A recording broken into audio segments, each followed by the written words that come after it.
நீங்கள் கண்டிப்பாக இங்கிலீஷில் தெரிஞ்சிக்க வேண்டிய வார்த்தைகள். இது இல்லாமல் ஒரு அடி கூட இங்கிலீஷில் எடுத்து வைக்க முடியாது. அதனால் இதனோட மீனிங் ரொம்ப ரொம்ப அவசியம், கண்டிப்பாக தெரிஞ்சுக்கணும். இப்போ பார்க்கலாம். ஸோ ஐ அப்படின்னா என்ன? ஐ அப்படின்னா நான் அப்படின்னு அர்த்தம். நம்ம தமிழில் நான் அப்படின்னு சொல்லுவோம்ல, அதுதான் இங்கிலீஷில் வந்து ஐ அப்படின்னு சொல்லுவோம். அதுக்கப்புறம் நாங்கள் அப்படின்னு நம்ம தமிழில் சொல்கிறோம்ல, அது வந்து இங்கிலீஷில் என்ன அப்படின்னா வி. வி அப்படின்னா WE, வி அப்படின்னா நாங்கள் அப்படின்னு அர்த்தம். இப்போ யூ, இப்போ நம்ம தான் தமிழில் வந்து நீ நீங்கள் அப்படின்னு சொல்லி 2 வேர்டாக அதை பிரிச்சிருக்கோம். அதாவது உரிமையோட சொல்லும்போது நீன்னு சொல்கிறோம், ஒருமையில் மரியாதையாக சொல்லும்போது நீங்கள் அப்படின்னு சொல்கிறோம். ஆனால் இங்கிலீஷில் வந்து அது ரெண்டுக்குமே ஒரே வேர்டு தான் யூஸ் பண்ணுவாங்க. அதாவது யூ, YOU. யூ அப்படின்னா நீன்னு அர்த்தம், நீங்கள்னு அர்த்தம். ஓகே. இப்போ அதுக்கப்புறம் தே. தே அப்படின்னா அவர்கள், அதாவது ப்ளூரல், பன்மையில் சொல்கிறது.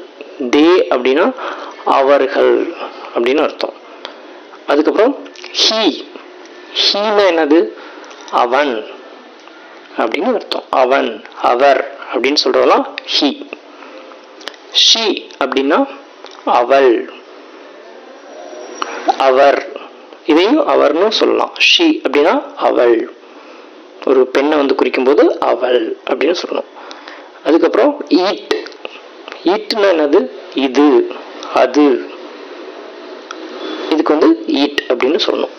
ஸோ இந்த வி அப்படின்னு நம்ம சொல்றோம்ல, நாங்கள் அப்படின்னு சொல்லலாம், எங்கள் அப்படிங்கிறதுக்கும் வந்து வி தான் சொல்லணும்.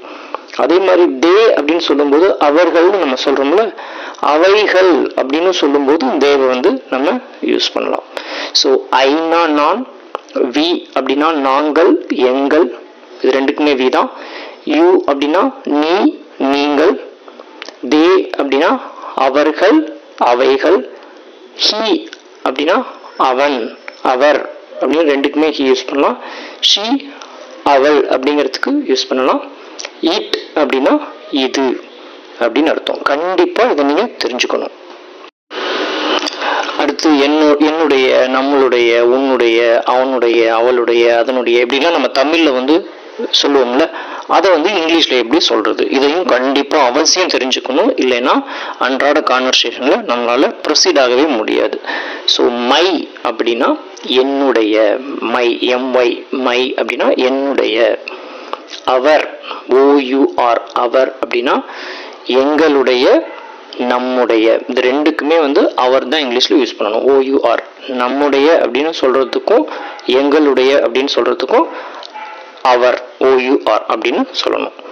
இப்போ யுவர் அப்படின்னா என்ன? தமிழில் வந்து இங்கிலீஷில் யுவர்னு சொல்கிறதுக்கு தமிழில் என்ன மீனிங் அப்படின்னா உன்னுடைய, அதாவது ஒருத்தரை உரிமையாக ஒருமையில் கூப்பிடும்போது உன்னுடைய அப்படின்னு சொல்லுவோம். உங்களுடைய அப்படின்னு மரியாதையாக சொல்லும்போதும் யுவர் அப்படிங்கிறதான் யூஸ் பண்ணணும். நம்ம தான் தமிழில் வந்து உன்னுடைய, உங்களுடையன்னு பிரித்து வச்சுருக்கோம். ஆனால் இங்கிலீஷில் வந்து யுவர் அப்படிங்கிற ஒரே வேர்டு தான் உன்னுடைய, உங்களுடைய அப்படி ரெண்டுக்குமே யூஸ் பண்ணுவாங்க.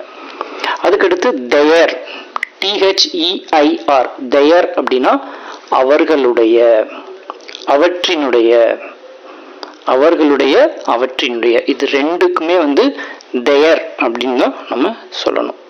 இப்போ ஹிஸ் அப்படின்னா இங்கிலீஷில் ஹிஸ் அப்படின்னு சொல்கிறோம்ல, அதுக்கு மீனிங் என்ன அப்படின்னா அவனுடைய அப்படின்னு அர்த்தம். ஹிஸ் அப்படின்னா அவனுடைய, HIS. அதுக்கப்புறம் ஹர், HER, ஹர் அப்படின்னா அதனோட அர்த்தம் என்ன? அவளுடைய. ஹர் அப்படின்னா அவளுடைய அப்படின்னு அர்த்தம். அப்புறம் இட்ஸ், ITS, இட்ஸ் அப்படின்னா என்ன? தமிழில் வந்து அதனுடைய அப்படின்னு அர்த்தம். இட்ஸ் அப்படின்னா அதனுடைய அப்படின்னு அர்த்தம். ஸோ மை அப்படின்னா என்னுடைய, அவர் அப்படின்னா எங்களுடைய, நம்முடைய, ரெண்டுக்குமே அவர் தான் யூஸ் பண்ணணும். யுவர் அப்படின்னா உன்னுடைய, உங்களுடைய, ரெண்டுக்கும் யுவர் தான் யூஸ் பண்ணணும். தயர் அப்படின்னா அவர்களுடைய, அவற்றினுடைய. ஹிஸ் அப்படின்னா அவனுடைய. ஹர் அப்படின்னா அவளுடைய. ஈட்ஸ் அப்படின்னா அதனுடைய. இதுதான் இதனுடைய மீனிங். அடுத்து மீ, எம்இ மீ அப்படின்னா என்ன, என்னை எனக்கு, இது ரெண்டுக்குமே வந்து மீ அப்படிங்கிறத நம்ம பயன்படுத்தணும். என்னை எனக்கு. அஸ், யூஎஸ், அஸ் அப்படின்னா எங்களை எங்களுக்கு, எங்களை எங்களுக்கு, இது ரெண்டு தான் இதனோட மீனிங் அஸ்ன்னு. அடுத்து யூ, ஒய்ஓயூ, அதுக்கு இன்னொரு மீனிங் இருக்கு, உன்னை உனக்கு. நீ நீங்கள் அப்படிங்கிறதுக்கும் நம்ம யூ தான் சொன்னோம். இப்ப உன்னை உனக்கு அப்படிங்கிறதுக்கும் நம்ம யூ தான் சொல்லணும்.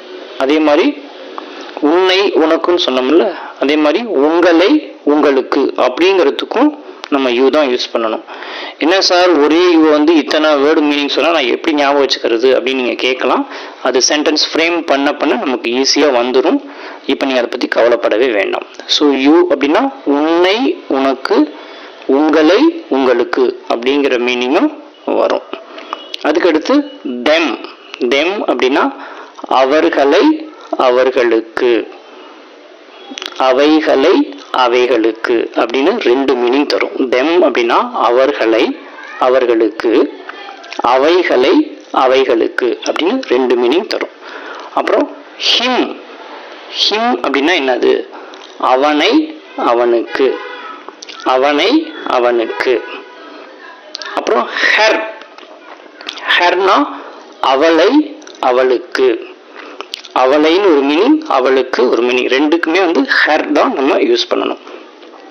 அதுக்கப்புறம் இட், இட்னா அதை அதற்கு, இந்த ரெண்டு மீனிங் வந்து இட்டுங்கிறது தரும்.